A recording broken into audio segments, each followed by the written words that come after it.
Hey guys, welcome to my channel. So இன்றைக்கி நம்ம கொஞ்சம் கிராமர் பார்த்துக்கலாம்.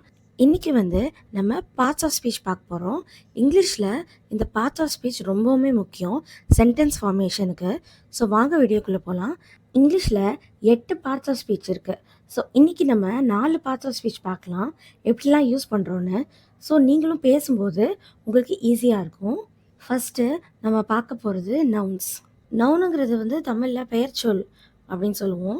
ஃபஸ்ட்டு இதுக்கு பேசிக் கான்செப்ட் என்னென்னா, இது ஒரு நபர் இல்லைன்னா இடம் இல்லைன்னா பொருள் இல்லைன்னா அவங்களோட ஐடியா இதெல்லாம் குறிக்கிறது தான் நவுன். ஓகேவா? இதுக்கு எக்ஸாம்பிள்ஸ் பாருங்கள். மணி, சிட்டி, கார் இதெல்லாம் நவுன் அப்படின்னு சொல்லுவோம். நம்ம எக்ஸாம்பிள்ஸோட பார்த்துடலாம். ஓகேவா? ஃபர்ஸ்ட் சென்டென்ஸ், கலா தூங்குறா அப்படின்னு சொல்கிறதுக்கு கலா இஸ் ஸ்லீப்பிங் அப்படின்னு இங்கிலீஷில் சொல்கிறோம். இங்கே கலா அப்படிங்கிறது ஒரு நபர் இல்லையா? கலா தான் இங்கே நவுனு. ஓகேவா? கலா ஒரு நபர். ஸோ அது நவுன் அப்படின்னு சொல்கிறோம். நெக்ஸ்ட்டு ராஜா காரில் இருக்காரு, ராஜா காரில் உட்காந்துருக்காரு அப்படின்னு சொல்கிறதுக்கு Raja is sitting in the car அப்படின்னு சொல்கிறோம். ஸோ இங்கே பாருங்கள், ராஜாவும் ஒரு நவுனு தான், அதேமாரி காரும் ஒரு நவுனு தான். ஓகேவா? புரியுதா? ஏன்னா கார் அப்படிங்கிறது ஒரு பொருள். ஓகேவா? ராஜா அப்படிங்கிறது ஒரு நபர். இது ரெண்டும் தான் இதில் நவுன்ஸ். ஓகேவா?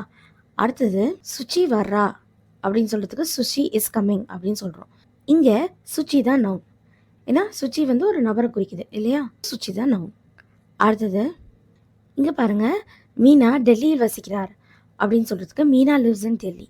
மீனா அப்படிங்கிறது ஒரு நபர் இல்லையா? ஸோ அது நவுன். அடுத்தது பாருங்கள், டெல்லி. டெல்லிங்கிறது என்ன? அது ஒரு ஊர், பிளேஸும் இதில் வருது இல்லையா? டெல்லி அப்படிங்கிறது ஒரு நவுன். ஓகேவா? ஸோ நவுன்ஸில் நிறைய டைப் இருக்குது. கலெக்டிவ் நவுன், அப்ஸ்ட்ராக்ட் நவுன் அப்படிலாம் நிறைய இருக்குது. ஸோ அதெல்லாம் டீட்டெயில்டாக இன்னொரு வீடியோவில் பார்க்கலாம். இப்போ நம்ம ஜஸ்ட் பேசிக்ஸ் பார்த்துக்கிட்டோன்னா அப்புறமா நம்ம கிராமட்டிக்கல் ரூல்ஸ் நம்ம பார்க்கும்போது ரொம்ப ஈஸியாக இருக்கும். அதுக்கு தான். ஸோ வாங்க நெக்ஸ்ட்டு ப்ரோனவுன். ப்ரோனவுன்னா என்னென்னா, ரெப்படேஷனாக இருக்கிறதுக்கு நம்ம ஒரு பேர் நம்ம சொல்கிறோன்னு வச்சுக்கோங்களேன். இப்போ அஜய் அப்படின்னு சொல்கிறோம். அஜய் வந்தான், அஜய் சாப்பிட்டான், அஜய் தூங்கினான், அஜய் அடுத்த நாள் வேலைக்கு போனான் அப்படின்னு சொன்னால் அது எப்படி இருக்கும்? நல்லா இருக்காதுல்ல. அந்த அஜய்க்கு பதிலாக நம்ம ஹீ அப்படின்னு போட்டுப்போம். ஸோ அது பேர் தான் pronoun. Replace nouns to avoid repetition. ஓகேவா? ரெப்படேஷனாக திருப்பி திருப்பி வருது இல்லை, அதுக்கு நம்ம he, she, it, they, we அதெல்லாம் யூஸ் பண்ணிக்கலாம். ஓகேவா? ஸோ வாங்க எக்ஸாம்பிள் சென்டென்சஸ் பார்க்கலாம். இங்கே பாருங்கள், Rani and Sita are friends. ராணியும் சீதாவும் ஃப்ரெண்ட்ஸு, நண்பர்கள். Rani and Sita are learning swimming. Rani and Sita are learning swimming, அதாவது அவங்க நீச்சல் கற்றுக்குறாங்க. Rani and Sita are playing. Rani and Sita விளாட்றாங்க. இப்படி ராணி and Sita, Rani and Sita, Rani and சீதான்னு நம்ம பேசும்போது சொல்கிறது ரொம்ப கஷ்டம். அதனால நம்ம எப்படி மாற்றுவோம்னா, Rani and Sita are friends. அதுக்கு அடுத்தது they are learning swimming.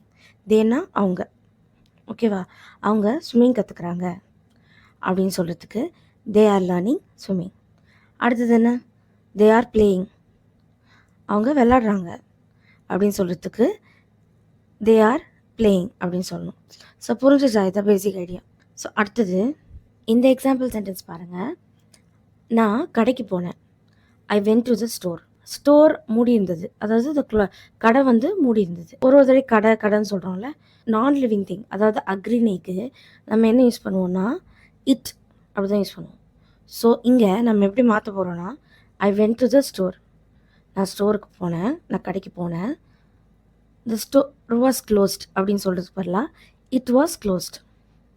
It was closed, அது மூடி இருந்துச்சு அப்படின்னு சொல்லிடுவோம்ல தமிழில். ஸோ அதுக்கு இட் வாஸ் க்ளோஸ்ட். புரியுதா?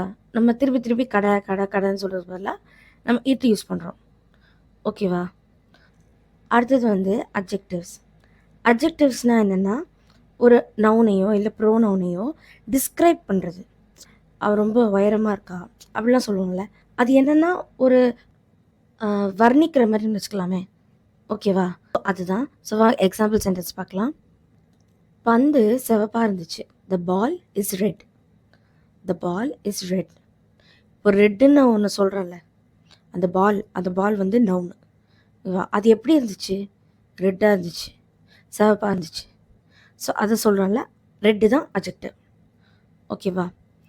இப்போ அடுத்தது ரீனா உயரமானவள். ரீனா ஹைட்டாக இருக்கா, ரொம்ப டாலாக இருக்கா அப்படின்னு சொல்கிறேன். ரீனா அப்படிங்கிறது ஒரு நவுனு. அவளை நான் என்னன்னு சொல்கிறேன்? அவள் ரொம்ப டாலாக இருக்கா, உயரமாக இருக்கா அப்படின்னு நான் சொல்கிறேன். புரியுதா? அப்போ டால் தான் இங்கே வந்து அட்ஜெக்டிவ்ஸ். அடுத்தது, இந்த உருளைக்கிழங்கு பெருசாக இருக்குது அப்படின்னு சொல்கிறதுக்கு this potato is big. So பொட்டேட்டோங்கிறது வந்து நவுன். ஓகேவா? அடுத்தது, அது எப்படி இருக்குது அப்படின்னு சொல்கிறதுக்கு பிக் அப்படின்னு சொல்கிறோம். திஸ் பொட்டேட்டோ இஸ் பிக்கில் பிக் தான் வந்து அட்ஜெக்டிவ். ஓகேவா? நவுனை டிஸ்கிரைப் பண்ணுது. ஓகே, அடுத்தது வந்து வேர்ப். வேர்புங்கிறது என்னென்னா ஒரு ஆக்ஷன் இல்லைன்னா ஒரு ஸ்டேட் ஆஃப் பீயிங்கை சொல்கிறது. ஓகே, ஒரு செயல், அப்படி இல்லைன்னா ஒரு நிலையை குறிக்கிறது. ஓகேவா? ஸோ வாங்க டீட்டெயில்டாக பார்க்கலாம். ஃபஸ்ட்டு வந்து ஹீ இஸ் ரன்னிங், அவர் ஓடிட்டுருக்காரு.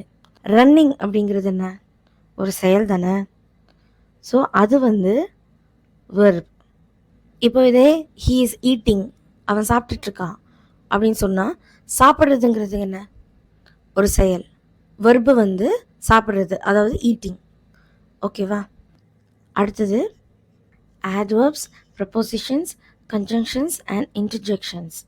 இதெல்லாமே அடுத்த வீடியோவில் பார்க்கலாம். இந்த வீடியோவில் நீங்கள் எதாவது புதுசாக கற்றுக்கிட்டீங்கன்னு நினச்சிங்கன்னா மறக்காமல் சப்ஸ்கிரைப் பண்ணுங்கள், லைக் பண்ணுங்கள், ஷேர் பண்ணுங்கள். தேங்க்யூ.